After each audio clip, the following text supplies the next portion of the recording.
প্রথম হচ্ছে আমি দলের একজন একনিষ্ঠ সৈনিক। কাকে দল ফোকাস করবে করবে না এটা দলের নেতৃত্বের উপর ডিপেন্ড করে।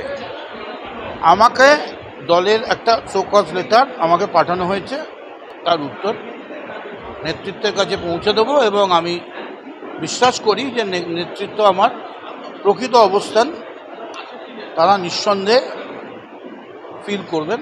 আমি আমার পরিস্থিতি এবং সব কিছু জানিয়ে দলকে চিঠি দেবো। কল্যাণ ব্যানার্জি কেন বলেছেন তার তো উত্তর আমি দিতে পারবো না, আমি উত্তর দিতেই পারবো না। দলের ব্যাপার, আমার তো ব্যাপার নয়। কল্যাণ ব্যানার্জি কেন বলেছেন সেটা দল চিন্তা করবে। আমাকে দল এটা ফোকাস করেছে, আমি তার উত্তর দেবো।